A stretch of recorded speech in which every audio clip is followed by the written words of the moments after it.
आज मैं शुरू करने जा रही हूँ कविता में गीता के 14वें अध्याय का द्वितीय भाग।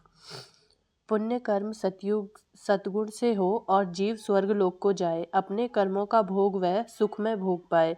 मध्य मार्गी राजसी हो, मोह प्रेम भाव से आसक्ति रहे, वह बार बार जन्म ले, बार बार मनुष्य भाव में लौटकर अपनी आसक्ति इच्छा शक्ति को प्राप्त करे।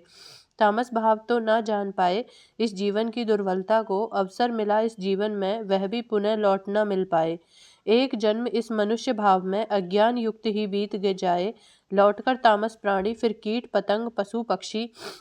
बनकर ही सृष्टि में जीवन पर्यंत जड़सा बना रह जाए। स्वाभाविक दृष्टि से मनुष्य स्वयं को इस शरीर से अभिन्न माने, स्वयं को ही कर्ता माने, ज्ञान भाव से युक्त होकर विवेकशीलता अपनाकर वह स्वयं को कर्ता न कर्मों का समझ केवल दृष्टा जब माने,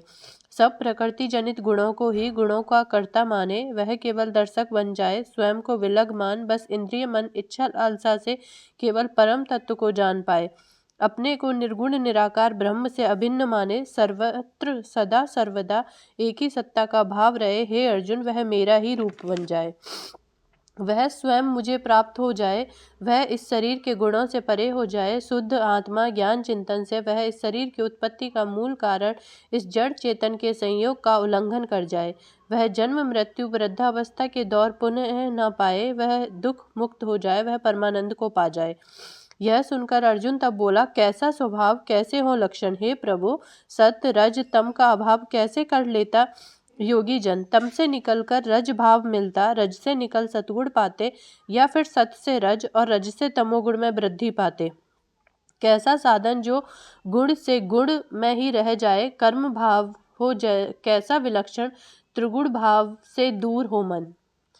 श्री भगवान तब बोले, हे अर्जुन, शरीर इंद्रिय और अंतःकरण में आलस्य जड़ता का अभाव हो जाता, मन निर्मल चेतन भाव युक्त हो जाता, ज्ञान शांत आनंदमयी हो जाता, उसका मन समभाव युक्त हो जाता, प्रवृत्त होने की प्रवृत्ति कहाँ रहती, मन का निरूपण ही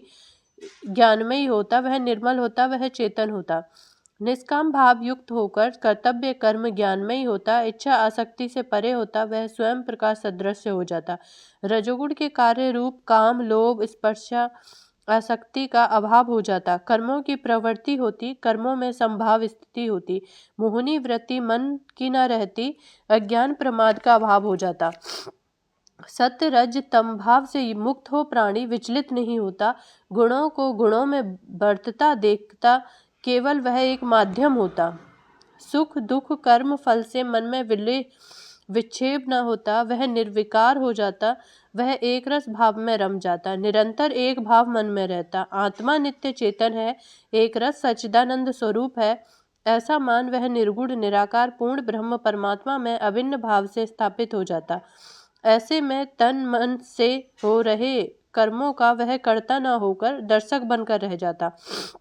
वह आत्म भाव में अपने वास्तविक स्वरूप में शांत चित्त श्वास क्रिया पर नियंत्रण रखे,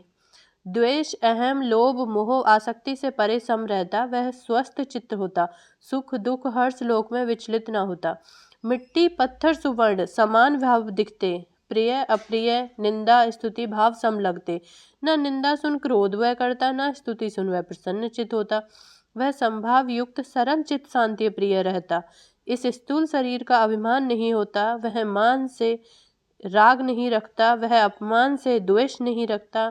मान देने वाले से प्रेम और अपमान करने वालों से बैर नहीं रखता, वह भावनाओं में नहीं बहता, शरीर मन इंद्रिय बुद्धि से लोक संग्रह में की क्रियाओं के कर्तापन का अभिमान नहीं रखता।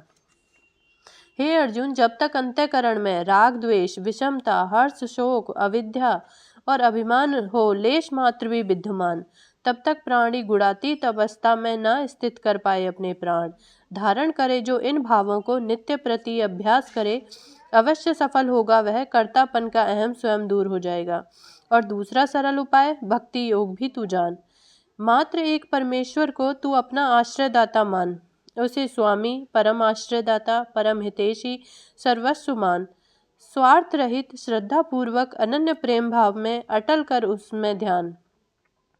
समस्त भावों को ईश्वरीय भाव मान, स्वयं को निमित्त मात्र मान, समस्त क्रियाओं को अपनी भक्ति भाव में अर्पण कर दे, ब्रह्म भाव तू स्वयं पालेगा, त्रिगुणमयी भावों को लांघ सकेगा, ईश्वरीय शक्ति में होकर लीन, तभी ब्रह्म का अंश बनेगा, तभी ब्रह्म भाव को पाएगा।